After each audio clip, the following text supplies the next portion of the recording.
ఉంటాము. అయితే కొన్ని ఇళ్ళు యోగించవు అంటుంటారు. అంటే యోగించవు అనే వర్డ్ అసలు అంటే ఎందుకు వచ్చిందంటారు? అంటే వాళ్ళు అన్ని చూపించుకున్నా కానీ వాళ్ళు యోగించకపోవడం కారణం. సాయిరామ్ అమ్మా, గృహ నిర్మాణం ఈ మధ్య కాలంలో అయితే దాదాపు అందరూ వాస్తుకి అనుకూలంగానే గృహ నిర్మాణాలు జరుపుకుంటున్నారు. అయితే ఇక్కడ కొన్ని గృహాలు మంచి రాజయోగాన్ని ఇస్తాయమ్మా. అలాగే కొన్ని గృహాలు ఇంకా మహారాజ యోగాన్ని కూడా ఇస్తూ ఉంటాయి. అక్కడ ఇక వాస్తు బలం, పరిసరాల ప్రభావము, అక్కడ ఉన్న వాతావరణ ప్రభావము అనుకూలంగా, అంటే ఆ గృహం యొక్క వాస్తు బలాన్ని బట్టి ఒక యోగం అనేది ప్రతి గృహానికి ఒక్కొక్క యోగం ఉంటుందమ్మా. మనకేంటంటే అష్టదిక్పాలకులు 8 అమ్మ. అలాగే 8 గ్రేడ్స్ స్థలాలు ఉంటాయి. ఈశాన్య స్థలం అని, నైరుతి అని, ఆగ్నేయ స్థలాలు, వాయువ స్థలాలు, నార్త్ సౌత్, ఈస్ట్ వెస్ట్, ఇట్లా 8 రకాల స్థలాలు ఉంటాయమ్మ.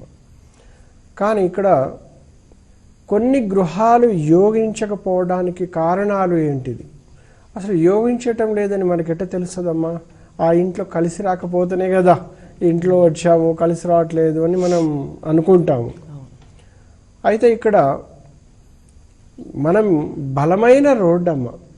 ఎప్పుడు కూడా ఒక ఉదాహరణకు ఒక తూర్పు రోడ్డు తీసుకుంటే మనకు ఎప్పుడు కూడా దక్షిణం నుంచి ఉత్తరానికి ఆ రోడ్డు పల్లమై ఉండాలి.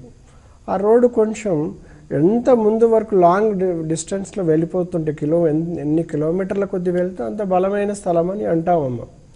అందులో కనీసం మన వాస్తు ప్రకారం కట్టుకున్న తర్వాత 100% మంచి ఫలితాలు ఇస్తుందమ్మ.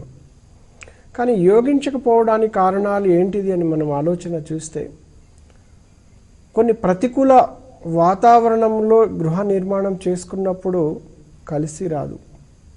ఎలా అంటే చూద్దాం. మనం నైరుతి బాగా పల్లమున్న స్థలం అంటే పరిసరాలమ్మ. కానీ మనం వాస్తు కట్టుకున్నాం. నైరుతికి అధిపతి నైరుతి.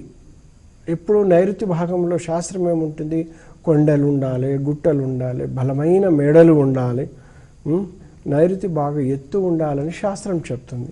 కానీ దాని వ్యతిరేకంగా ఉన్నప్పుడు మనం ఎంత వాస్తు బలంగా నిర్మాణం చేసుకున్న సత్ఫలితాలు ఇవ్వవు. సత్ఫలితాలమ్మ. అలాగే శాస్త్రం ఏముంటుంది? ఉత్తరంలో పల్లం ఉండాలి, మన ఇంటికంటే కనీసం ఆ రంగులం డౌను, మన క్షేత్రం అంటే మన భూమి దర్వాజా లెవెల్ కంటే వాళ్ళ ఇంట్లో కూడా మనకంటే కనీసం ఒక అంగుళం డౌన్ ఉండాలి.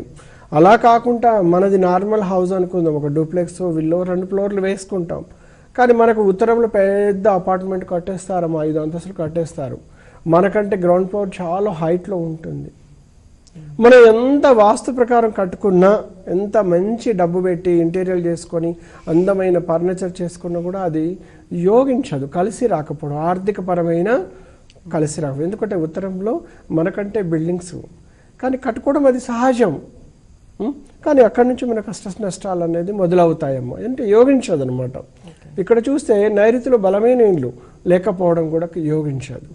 ఇలాగే మనకు దక్షిణంలో శాస్త్రం ఏముంటుంది? బలమైన ఇండ్లు ఉండాలి, ఎత్తు ఉండాలి. కానీ అక్కడ సరైన సపోర్ట్ ఇల్లు లేనప్పుడు కూడా యోగించదమ్మా.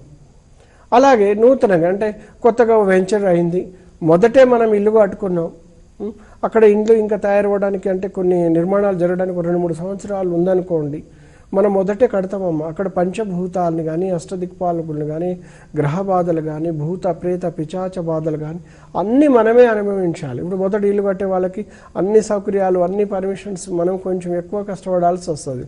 అలాగనే అక్కడ అన్ని దోషాలు, పరిసరాల ప్రాబ్లం నుంచి వచ్చి అనేకమైన దోషాల నుండి మనం ఇబ్బంది పడాల్సి, అంటే యోగించకపోవడం అనేకమైన కారణాలు ఉన్నాయి.